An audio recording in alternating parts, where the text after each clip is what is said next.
Alright, ladies and gentlemen, hello and welcome back to CEVO, Season number 6. I'm SP Revolution 5 for Truesight TV, shortly to be joined by FanofSoyeon, as soon as he grabs the Skype call here.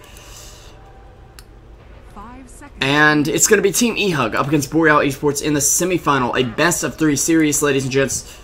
It's going to be a good one. I'm really excited for this game. And, let me try calling Goody here again.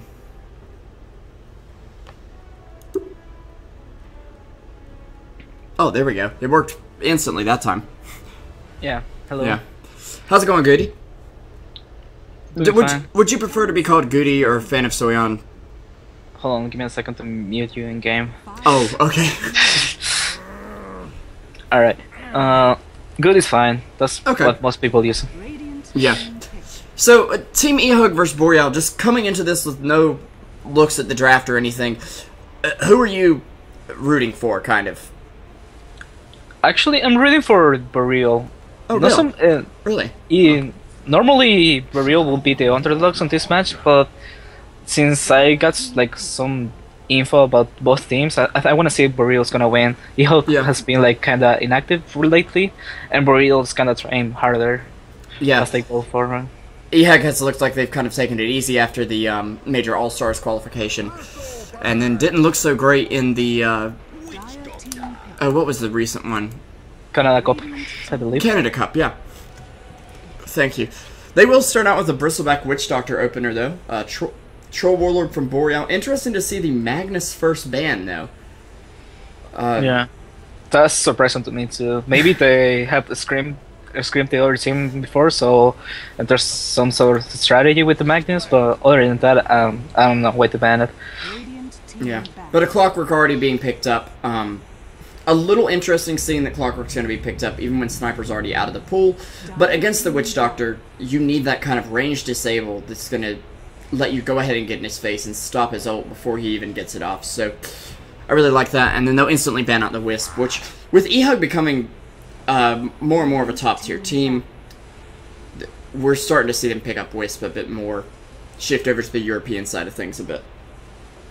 Yeah, Wisp is always a situational hero. It's always good to have, but at the same time it can fall down really hard depending on how the game is going. So most of the teams don't want to go for it because it's not like that reliable of a strategy. But it's always good if you have a decent player for it. Yeah, and Chen, of course, getting the ban out because Chen seems to be one of those heroes that just does so much for the team in the early game, the mid game, the late game, whatever, and he farms so well. So that jungle farm isn't just sitting there collecting dust, it's actually being actively used by Chen in the early game, which really gives your team a great net worth lead, a great experience lead as well. Storm Spirit go with the ban, a little bit of respect out to, well, both T-Bron and 747. Yeah, the Storm is one of the heroes that Boreal likes to play a lot. Although that and Troll Warlord are the most common that they do. Yeah. I'm surprised they didn't ban the Troll Warlord, but I'm assuming they have some plan in place to deal with it. I'm just not really seeing what that is right now.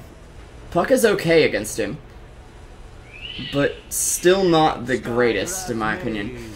It'll be a Skywrath Mage pickup for Boreal, and they've got their setup with the Clockwork cogs, and the silence against Puck is going to be extremely valuable. Yeah, so far Boreal's draft is looking much stronger than eHug's. Yeah. I want to say it's because of the opening with the Bristleback. That's really unusual, and it's not something that the other team is going to ban. So there's like no real reason for you to pick the Bristleback this early. It's just making nothing. It's giving them nothing this draft so far. Yeah. It may be partially because they're trying to hide their strategy, which I'm assuming, if that's the case, it would come out with this pick. It should be. That's like the only reason that they will. Yeah. I'm still iffy on that, though. It could not, and they just wanted Bristleback. Maybe. We'll see soon enough. As for Boreal so far, with the Clover and the Skywrath, they already have a really good duo to go for the solo kills. Yeah, and the ganks. Speaking of easily gankable heroes, Crystal Maiden is going to be food for this team at the moment. And another ulti that's going to get stopped by Clockwork. Another standstill target for Skywrath Mage's ult. I'm not seeing where eHug's going with this. Me neither. Like, I still don't understand the synergy of the draft so far. And if you can get away with an Earthshaker Skywrath combo, I kind of feel like they're gonna try to get a Darkseer Blast and just try to like a wombo combo into all the AoE spells, but yeah, and have Bristleback as the one. Yeah, exactly. Yeah. Maybe that's the kind of plan that they want to do, because so far it just doesn't make that much sense, to be honest. Yeah, it looks a bit like a pub team that's just like picking their favorite heroes, only the difference is there's actually supports. Yeah, pretty much. Okay. Oh well, let's not continue up. Let's see if they actually do have a plan. If they do, it should be interesting. It'll definitely be interesting to see. They have banned out Storm Spirit Lime, which is showing they don't want to deal with long-range initiation. They don't want to deal with really strong stuns. Their final ban coming out here. Do they ban out a hard carry? Yeah, it looks like they do. Okay. I was thinking it's either got to be a hard carry or they're going to go full, like, we won't get stunned, let's ban Shadow Shaman. Because that would totally be picked here. Shadow Shaman for Boreal? I'm being sarcastic, of course, but Morphling being banned out for them. I could see a Morphling working with that draft, actually. Yeah, it's a carry that can get away with a lot of damage and can go late game, but it's still really relevant in the mid game. So, and it's one of the heroes that eHug runs a lot. Like they're one of the few teams that are still picking the Morphling every now and then for Yawar. They still do have the opportunity to put Infinity's Razor up if they want to. The problem is, I'm not seeing a great situation for him, and Razor won't scale into the late game quite as well as even a Troll Warlord would. So, yeah, right now they need something to deal with the Troll Warlord. Bristol is okay in a way, but let's face it, if he gets like permabashing with the Troll facing him in front, then he's just gonna die as any other hero would do. And he won't get any damage off either, because he can't Quill Spray if he's getting hit from the front. So I almost think we could see a really greedy carry come out from eHug. I'm not saying it'll work, but I think that may be their plan. They did request Dire Side now. It could be like a Slardar or a Spectre. Yeah. Yep. There we go. Okay. This is... It's pretty good from eHug now. Clockwork generally is going to isolate himself against the enemy team, and as someone who plays a lot of Spectre in pubs, that's exactly what she wants. And she's even decent against Blade Mail heroes, in my opinion. Yep, pretty much. I'm curious about the last pick from Boreal, though. They've got time on their hands, of course, but eHug shows that they want to be greedy with the Spectre pick, but at the same time, with the Witch Doctor and Crystal Maiden, they have like a strong defensive trialing. So it's not like you can actually just go aggro against it, which is what you normally want to do against Spectre, because she's not that great of a laner on the early levels. Yeah. So if you leave just Clockwork against her, Spectre is going to free farm. So can they get a pick that's going to transform Skywrath and Earthshaker into a aggressive tri-lane support duo? Or I think do that's they take what they their want chances? to avoid. I think they want to go for another carry and just like trade farm and try to like have the Skywrath and Earthshaker just be roaming rather than just laning. Or they're just going to say, hey, if we win a fight, we'll take all your towers. Pretty much at once. With Lycan and Troll, it's going to be extremely potent tower pushing combo. Yeah. If they get the lead at any point, they can just go 5-man towers and just have like the Lycan do the damage, and Clockwork can counter initiate really easily. There we go. Got the overlay set and everything. It looks like we will be going right into the game with no pauses or anything, so nice for once. I'll go ahead and introduce the side of eHug. On the Spectre, oddly enough, we actually have Yawar here. It's going to be Infinity on the mid lane puck, it looks like. Ryuzal will be up top with the Crystal Maiden, joined by no one just yet, because Johnny Walker, or Trout, as many know him, is going to be actually going bot for now with MJW to block the enemy's pole camp. Should I introduce the other team then? Sure, go ahead, man. We have Willis on the Clockwork, Susie on the Troll Warlord. I don't know how to spell Blue's name. Dewey? Dewey? Dewey? Yeah. Tiburon on the Lycan, and the Sky was played by Schwan. I'm really bad at I don't know how to say that one either.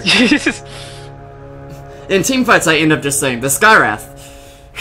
It's much easier. Yeah. Anyways, and of course, I'm SP Revolution 5 with Truesight TV, joined by FanofSoyeon. It's the first game in a best of 3.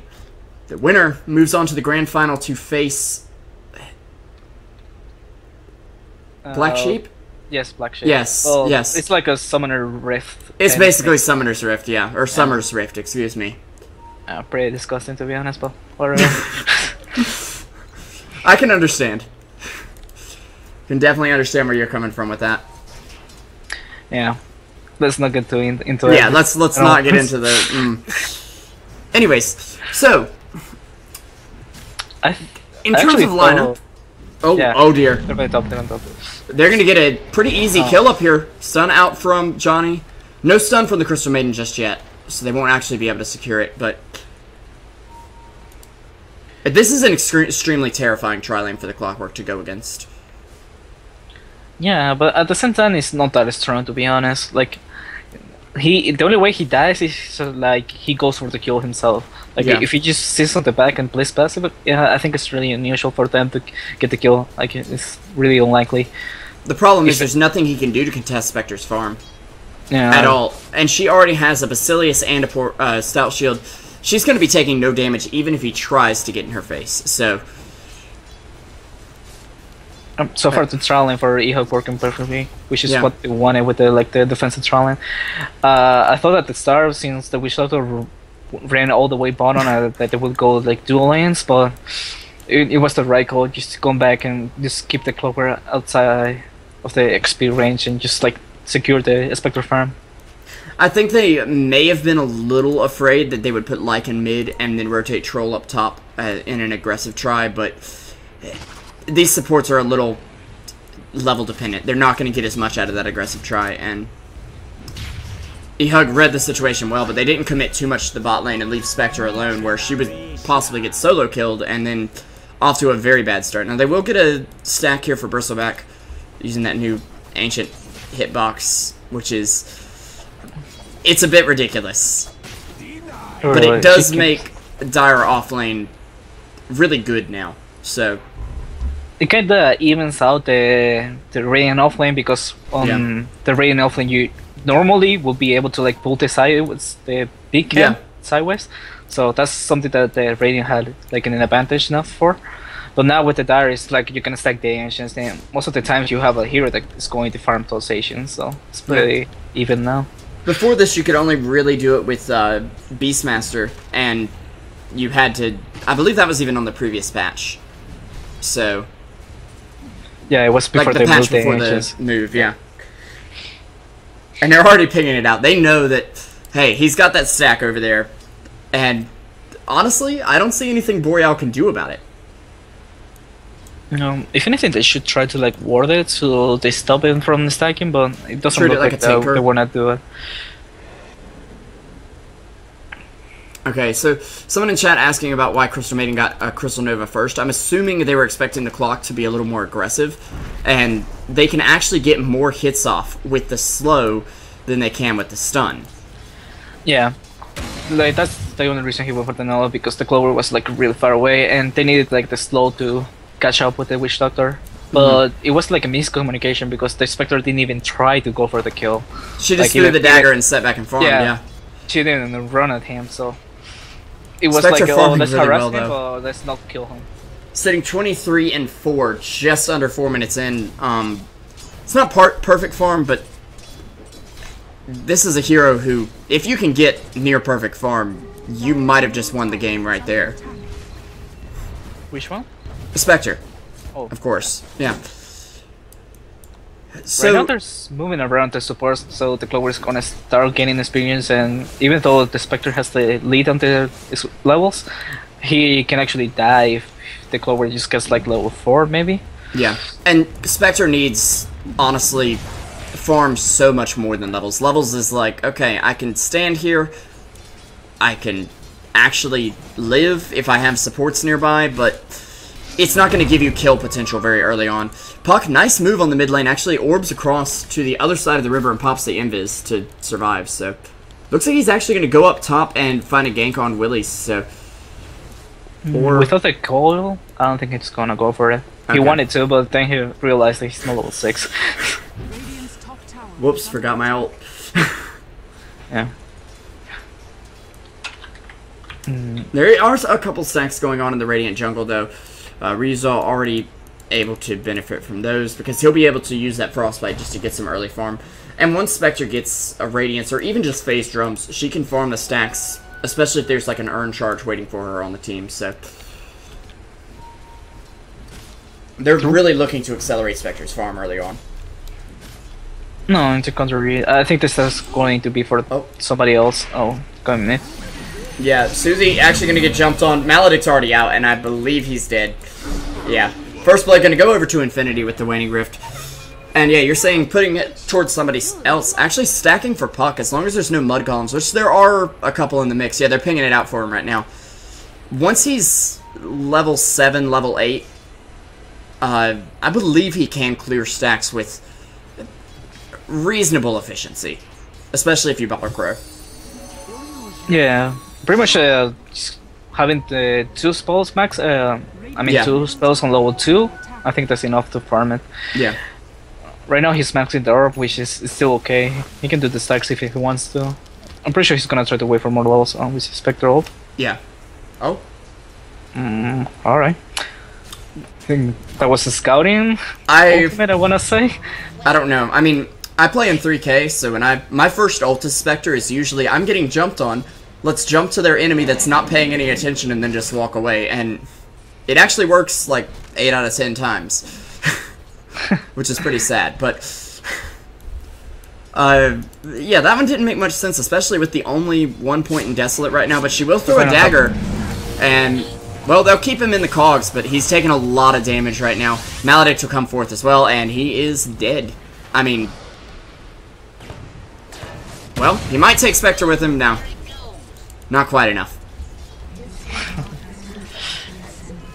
I'm surprised that Jaguar didn't even go inside the cogs. You can actually do it with the Spectre. Yeah. You can just...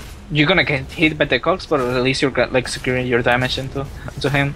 Instead, he just chooses to stay by the sides and just let the supports do all the damage. Which is not bad, it's efficient, but at the same time, it just gives more time to the other team to react and maybe TP and bring more support. Yeah, that's true. I do think, though, he knew he could secure the kill anyway. Infinity will actually get silenced mid lane right after he phase shifted. And, yep, he's going to be going down. The first kill for Boreal now on the board. 747 actually doing very well in this mid lane. 43-7 up against Puck's 30-2, despite the fact that he did die once. He's getting really good farm. And he'll be online very quickly. I mean, Troll's one of those heroes that you really just need level 6 to start doing anything around the map. You don't need the whole blink like Puck does as much, so it'll be interesting. He's also to see a him. very strong laner. He was dominating this game at least. Although he had the help of the Earthshaker, he can even like maybe throw 3 fissures, I want to say. Yeah. But in general, he was winning the lane until he got gank, and that was like the way for Infinity to get back into it. And Lycan appears to be going straight for Medallion right after Vlad, so they're going to look at a very fast Roche. eHug, I don't believe have that much to contest it with, honestly. Especially with the Medallion, the speed he's going to be able to take Roche with will be very big. No, Susie will pop the ult. He's going to go on Shroud. He did get maledicted, but it's not going to seal his fate right yet, as he does take down the Vishtok there. Yeah, it's a low maledict. Yeah. So far, it's going very well for Boreal. I'm surprised that they Lycan went for the Blast instead of Midas. He could have actually got away with a Midas, but then I guess, like I was saying at the start, they just want to find in as early as they can and just try to like at least have like a lane of frags before the Spectre gets the ranges. Yeah, and if you try to go late game against the Spectre, most of the time you're going to lose, especially if you only have 1 or 2 solid cores. You need 3 or maybe even a farming jungler to really take her on late game, and most of the time you'll just see teams say, you know what, let's just push early game, like this one has. So what makes the Spectre so strong is that once he gets the Radiance, he is not that good of 1v1 against pretty much any other cores, but he does so much damage with the ultimate into the supports that he can actually make a fight go into 3 versus 5 like right at the start, which is like way too much for other cores to like handle. And the idea being that eventually Spectre gets fat enough that she presses R and kills the support. So, I mean, Crystal Maiden is on her team, so that's not going to happen. But Skywrath, for instance, could be a target for that. And just one of Spectre's illusions could theoretically ruin him late game if he doesn't get anything. And speaking of which, he doesn't have anything at the moment. 2 branches stats-wise, so... He's saving up the gold for the Relics right away. Yeah, He doesn't have it that often anymore. Yeah, since the move speed nerf on Spectre, I feel like you have to go phase Drum Slunter, but this is actually Tread's Aquila, which it'll give you good stats. It'll give you a lot more damage than the Drum will. But I feel like this is very greedy, and Boreal, surprisingly enough, aren't able to punish it just yet. I think they should be a bit more aggressive and try to rotate on Yawar a couple times here. The Glover was really close to getting a solo kill, like, I want to say 3 minutes ago or so. Yeah. But since then, he hasn't, like, tried anymore. Yeah, and Yawar's farm is skyrocketing at this point. He'll actually just Tread toggle to throw out the dagger. Ooh, bit of a miss there. Okay. The problem is that the supports from Boreal are not doing so well on the experience. They're both level 5, so ideally you want a Skywrath to be level 6 before like moving around. Yeah. Earthshaker doesn't matter with the 6 as much, as long as he's able to help the team by securing some kills, but he's sitting 0, 0, and 0 as well. Yeah. All he's done is like stack camps and throw features on it.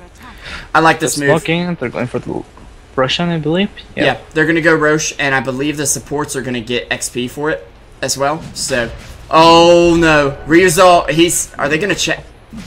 They're not going to check, are they? They're not going to check! Oh my god. And there's wards up from the Radiant. I'm telling you, Boreal has to be laughing right now. Yeah. That was really bad. Oh my gosh. Oh no. Hey look, double damage. You think they're rushing? Nah. They're not rushing. Spectre's free farming, who cares, man? But it's gonna go down quick. To, like, jump in. Like, had the CM walk in and scout it, and the Bristle can like do some damage. And things would have gotten very bad there. Especially without the Earthshaker being level 6. Without the Echo Slam, he can't do a thing against 3 heroes jumping in on them at the Roche Pit. He can throw out a Fissure, but it's not going to do enough at this point, in my opinion. Nope, they would have lost if the eHug just scouted the Russian. Yeah. They're not strong enough to take the fight. So, really unfortunate for eHug. Well, at the same time, they're still doing okay in the game. Oh. They got a blink on the puck. Nice cask, actually, bouncing between the wolves. Witch Doctor ult's going to go off on Willy's. Ryuzal dropping low. Willy's will at least get the kill on the Crystal Maiden, but Yawar coming in here is going to clean up Dewey. Tiburon under fire right now. He's dropping low. There's the Aegis. They should have enough to take him down, but yeah, Troll coming in, backline. He does have that mischance out. There'll be a quick burst heal of the Magic Wand out onto MJW. Tiburon getting hit with some casts. 747 alone now. He'll be going down to Yawar as well, or Bristleback actually, as they do end up bringing down the Witch Doctor. Scarth Mage does, and MJW going down as well. Yawar still here though. Willy's his next target, and Tiburon to go down as well. Yawar is getting so much out of this team fight. In fact, he has 3,500 gold towards his relic right now. If he can secure this, okay, he'll get the assist gold, but still, 200 to go toward the Sacred Relic. 14 minutes in. I don't even know what happened at that fight. There was so confusion. Like, Boreal shouldn't have lost that death badly. At the start, they got like a really good feature on stopping the wish got their ultimate, and I thought at least they know what they're doing. They got a plan, but then after that, they just fall apart. The troll came in, and they didn't have like an actual focus. They spent like 10 or 15 seconds chasing the Bristleback, which is like the worst hero you want to be fighting this early. They do get the Sange and Yasha picked up on Troll, but I'm not too sure that's what you need right now. Spectre's just going to wait here for 2 more seconds, and there we go. There's the Sacred Relic, 1440 into the game. That is quite impressive. Yeah, we're watching like maybe 80 minutes range, I want to say, because he's going to heal. Well, yeah. This is assuming that another fight doesn't happen. Yeah. If he gets another good fight off, this Radiance could be up by 16 minutes. And his ult's off cooldown in 5 seconds. He's also healing up in the well, and there's heroes grouping up bot. I'm not trying to lead in my expert analysis, but one thing I definitely like to do is just have a TP. Teams like, we need to fight. Okay, I TP back home, heal up fully, and then ult. So that your ult is maximum efficiency. It doesn't look like that's the plan just yet, although they are TPing the Witch Doctor down. There's a Fissure out from Earthshaker. Spectre ult is still available. But they know they're all grouped up here, and it's actually a pretty bad situation for Spectre to go into. Especially if she dies right now. She's going to be very far behind on that Radiance. Yeah. I mean, not very far, but... Boreal's feeling the pressure right now. They should have done that a lot better like last fight, last push. MJW, he's going to go down. Infinity with a beautiful counter initiation, 2-man coil, and there's the Spectre ulti. She'll come in onto the Scarab Mage, looking for the easy target. There's an ulti off from Ryuzal. Now he will help kill off 2, and manage to die in the process, but Spectre with the double kill. That's, let me see, 300 to go. And T-Barone's going to die there. 200 now. But before last hits, the Spectre has Radiance at 17 minutes, basically. This is enormous. Yeah. I'm feeling depressed right now for Boreal.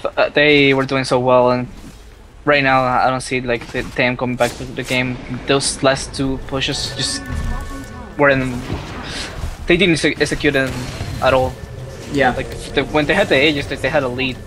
It should have at least gotten them a power, but then they didn't get it. Oh, Infinity will go down at least. So Willie's finding a kill here, and he's working on Blade Mail, which is going to be relatively effective against the Spectre in team fights. You might get the Spectre right now. Actually, no. I don't think he can kill her though, especially not with the Radiance up. And he's going to see it too. I mean, they've already seen it at this point. 4-0 and 8 for Yomar. They should have waited, at least farm it a little bit more and finish the Necrobook on the Lycan. This is such an important tool that you want to have when you wanna go for the early pushes, because the Necrobook on Lycan just is so broken right now. Just having the extra speed with the ultimate, it makes them really more effective. Yeah, and just adding the Howl bonus damage. I mean, you have level 4 Howl, and any unit extra, that's 40 extra damage per hit for those, like, 2 units, despite how hard they hit anyways. And then you've got an attack speed aura, you've got eventual Truesight, and just a ton of damage coming out from them. Now, actually, they're going to jump Willie's up top, and he is, well, he's done. There's a TP coming in from Earthshaker, but he figured out it wasn't worth it. The city supporters, Troll's working on nothing. I thought he was more farm. I guess he's working on Ags. Oh wait, what's on the courier? Oh, he's got an ogre cloak. Really? Yeah. It's a little better, but yeah, I also expected him to have more, you know? But again, Witch Doctor, one of those supports that's going to be excellent jungling with the cask. I mean, you're going to disable a whole creep camp with that thing for a good, what is it, 5 seconds on creeps. Which gives him more than enough time to, well, look at it go and kill things off. Yeah, for my team, I usually end up playing the Witch Doctor a lot, so it's really good jungling. Just makes the life as a support a little bit more enjoyable when you can actually jungle. When you can actually get an item other than, like, boots. Bracers don't count in this situation, of course. The team finally let me farm. What'd you get? A gauntlet. Like a bracer? No, just the gauntlet. They may get the Spectre bottom. They should for sure. They're actually gonna get the fissure. It's on the wrong side though, but Clockwork hookshot in. Nice escape there. Oh wait, panic? Where is she? Where? Oh, she's dead. Yeah. I've been in that situation before where it's like, okay, I'm ulting, I need to get her over there, and for some reason you don't think you moved, so you kind of tap D a couple times. The only problem is as soon as you go to that illusion, it's gone. And you may be in the enemy's base, as I actually found myself once. That's really unfortunate. But yeah, it does happen every now and then. Especially when you're like under that pressure that you just spam the spell and you just lose track of your hero. The other thing is when you've got like 1% HP and they actually kill the illusion before you jump to it, and so you jump to a different one. Then you can't figure out where you died, but top, yep, MJW coming in here. It's gonna fall back. It's gonna blink this. It should be fine. Infinity coming in to reinforce. They weren't gonna fight that right now.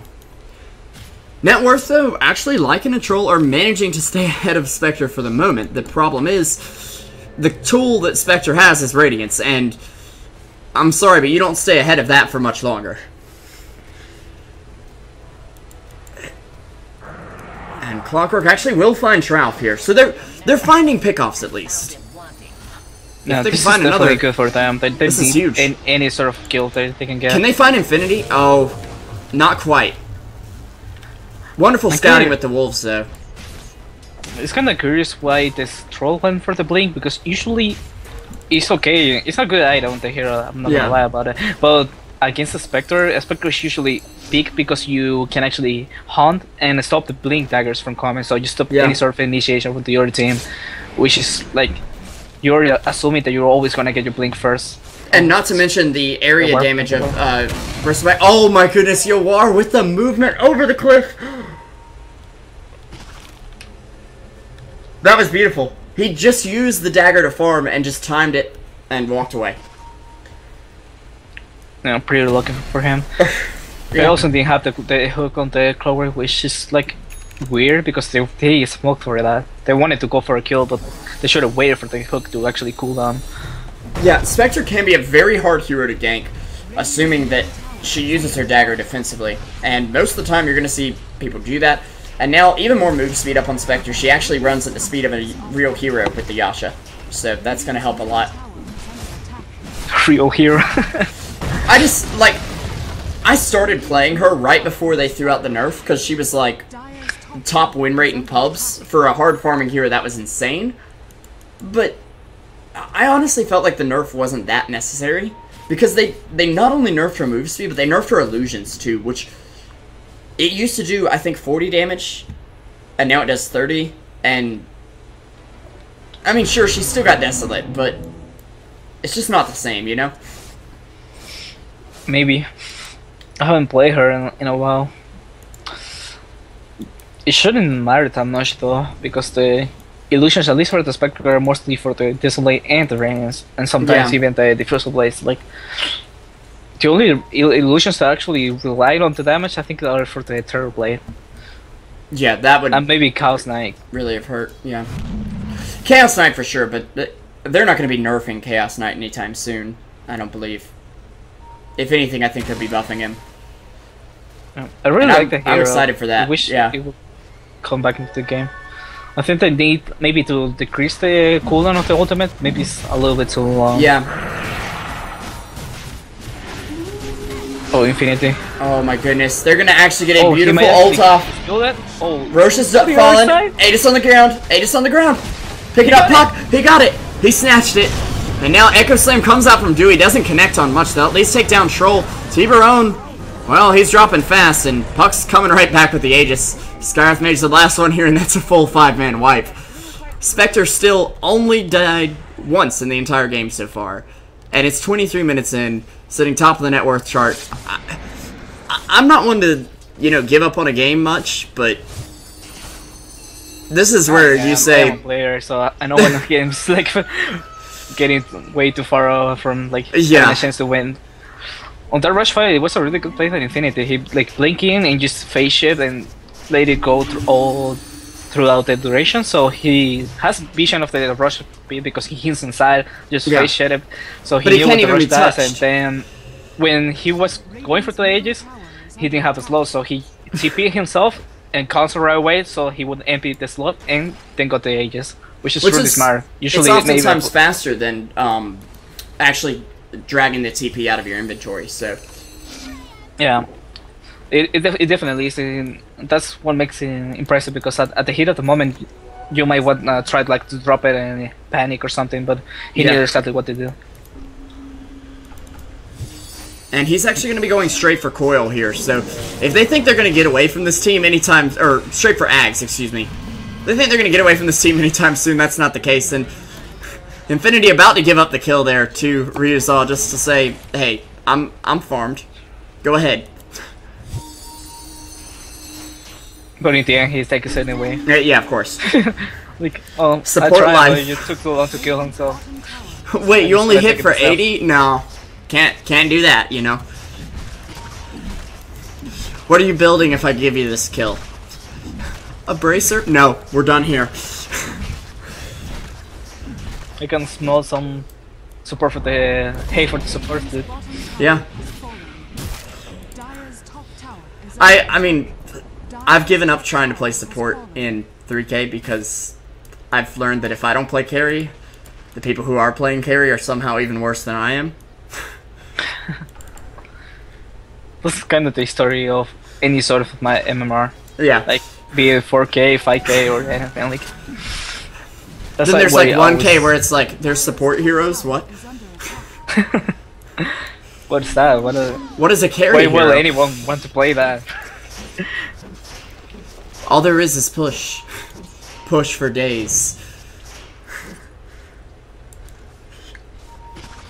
So eHug's not actually trying to end the game, they're just happy with farming.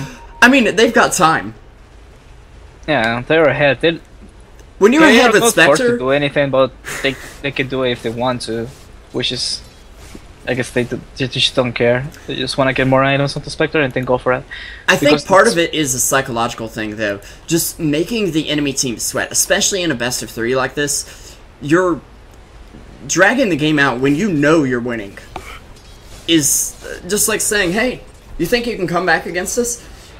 Then the enemy team is sitting there saying, we're losing the entire game, and team morale can really be affected and could have a big impact in the later games of the series, in my opinion. Yeah, it happens a lot. As a player, I can confirm that. But that's why most of the teams like try to call it when you actually feel like the game is over. I mean, game 3, no, just fight till the end, of course, but other games, you've got to kind of take what you can. What is okay? Earthshaker gonna throw the ult. Ryuzawa gonna go down very quickly. They're gonna make a trade here. Take out Dewey. Susie on the run does have enough move speed to get away. Oh, Haystrin. Jukes. I mean, do you even have to juke at that point? Well, he has to do it for to survive. Meanwhile, though, in the mid lane, looks like there was a 2-man coil here. Skyrath went down. Lycan is just TP'd in with half health. He's gonna turn around and maybe jump MJW. Yeah, the troll's coming in. Oh, this could be bad. T-Bron does pop the ulti. He's gonna go around. They get it. An okay trade, but still, Boreal go in and just don't get quite as much out. Infinity's getting away. They know it anyways. They're just starting to farm the Ancients because he's gone. Welcome to playing against Buck. I mean, yeah. At some point, you just give up on chasing. I wish we had a statsman in this game because that's a 28-minute Yule's Blink Ags Treads Puck. Okay. Oh. And we need to keep in mind that he was losing the laning phase pretty bad. Yeah. And despite that, he's in terms of farm at least. Come back into the game. He got a kill or two in lane, but in terms of farm, he was definitely behind. Now, here's something I don't get about Witch Doctor. I know the cask is supposed to stun creeps for 5 seconds. Why does it stun illusions for 5 seconds?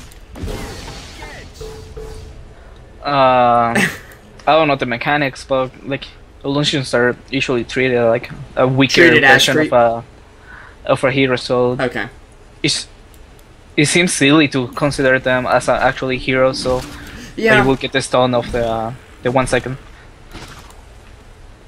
Okay, I guess so. I don't know. It just makes sense in that way. Well, next time I talk to Ice Frog, I'll ask him. I wish. Alright, so there is... Skywrath has at least got his big item for the game. The Urn of Shadows is picked up, so... He's done farming. Unless he can manage to squeeze together a 4-staff. Earthshaker is not even going blink. Yeah. I mean... I was about to say that, like, this is interesting. He's, like, completely giving up on the blink and instead he's trying to make a pipe. Which, to be honest, is not gonna make that much of a difference. Like, the only magical damage is pretty much the Reinessa burn, and Puck. And CM. And but maybe Maledict, but you're not going to be using Pipe at the end of the fight to save yourself from Maledict, so... Yeah.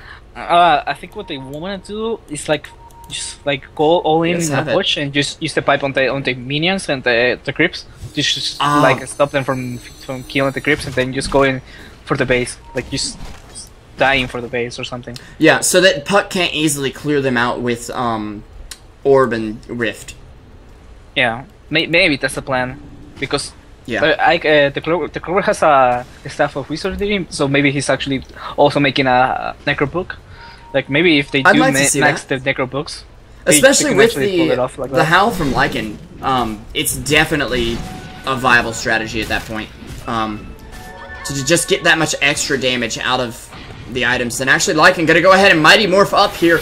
It's an ult from Spectre. She's gonna go in on Swan, who will drop an ult, which tickles. And actually, they're gonna make a trade for Crystal Maiden, but I'd say Spectre is still coming out on top here. Lycan, yeah, without an AC, I don't see him really breaking base anytime soon. And he went for the BKB instead, so he's even more far away from the AC, at least for now. I mean, until you see Puck building the Scepter, I think BKB is kind of necessary. Of course, with the Scepter, I'd just stop building it altogether and go for the AC. Simply because, I mean, you've got Witch Doctor, you've got Spectre, you've got Bristleback. It's all physical. For the most part, anyway. Yeah. I'm actually surprised that he went for the BKB, like, now that you mention it. Like, it really doesn't make any sense. It's not a good item against their enemies. But I can stop the 50 burn damage per second from No. And now she has an... Oh, dear. You think you're going to be free from crowd control with a BKB, buddy? I'm sorry to burst your bubble, but, we got an Eye of Scotty up on the Spectre. Still only died once this entire game. This is... Like, I want to go back and, like, study this game of Spectre just to, like...